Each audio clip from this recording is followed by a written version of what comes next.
شراب کے بارے میں کتاب و سنت میں بڑے واضح احکام موجود ہیں، اور ایک مسلمان ہونے کی حیثیت سے ہم سب پر لازم ہے ان احکامات کو تسلیم کریں۔ شراب سے متعلق جو تعلیمات بتلائی گئی ہیں شریعت اسلامیہ میں، ان کو ایکسپٹ کریں اور ان کا نفاذ ہر جگہ پر کرنے کی بھرپور کوشش کریں، بالخصوص جس خطے میں ہم رہتے ہیں اور اس کو اسلام کے نام پر حاصل کیا گیا ہے، اس میں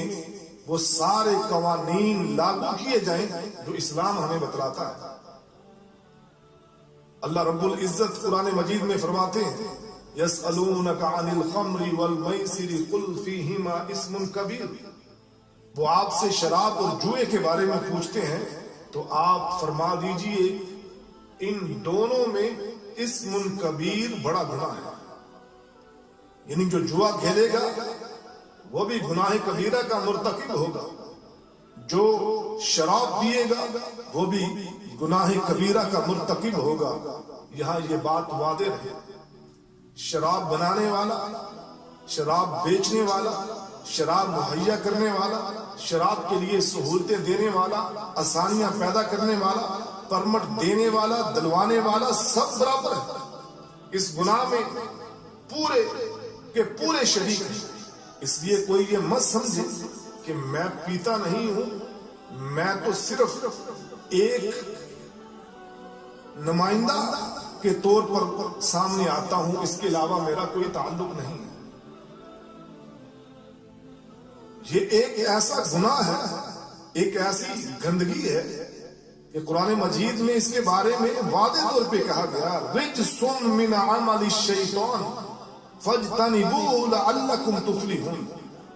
کہ یہ گندگی ہے، رجس ہے، عمل شیطان ہے، اس سے اجتناب کرو تاکہ تم فلاح پاؤ۔ حیرت ہے، جس چیز کو، جس کام کو عمل شیطان قرار دیا جا رہا ہے اس کی پذیرائی کی جاتی ہے، اس کے لیے لوگ تالیاں بجاتے ہیں، اور جو اس کے خلاف آواز اٹھاتا ہے اس پر طعن کیا جاتا ہے۔ ہم یہ دعوت پیش کرتے ہیں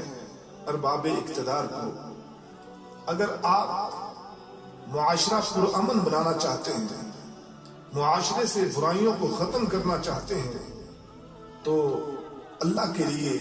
قرآن مجید کی تعلیمات کا نفاذ کیجئے اور رسول اللہ صلی اللہ علیہ وآلہ وسلم کی سیرت اور آپ کی بتلائی ہوئی تعلیمات کو عام کیجئے،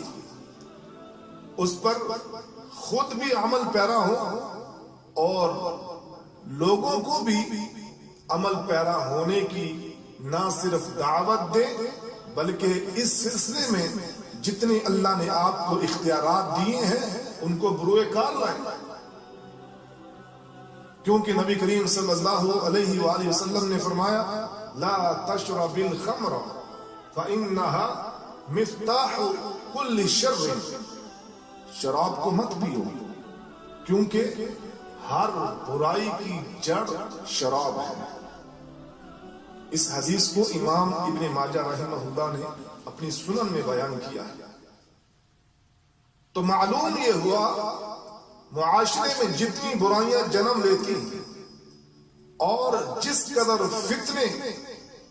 وقوع پذیر ہو رہے ہیں، ان میں کہیں نہ کہیں ایک اہم کردار شراب کا ہے۔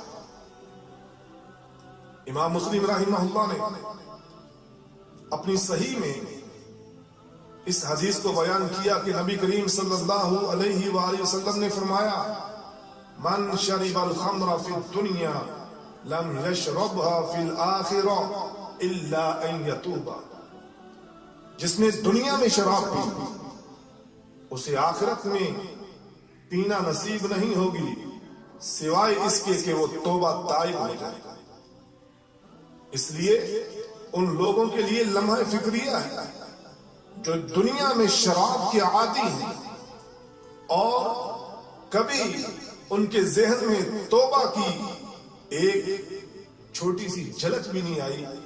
ان کو یہ احساس پیدا نہیں ہوا کہ ہم نے ہمیشہ اس دنیا میں نہیں رہنا بلکہ ایک دن اس دنیا کو چھوڑ کر جانا ہے۔ اس سے پہلے کہ موت کا فرشتہ ان کے پاس آ جائے، ان کی روح کو قبض کر لے،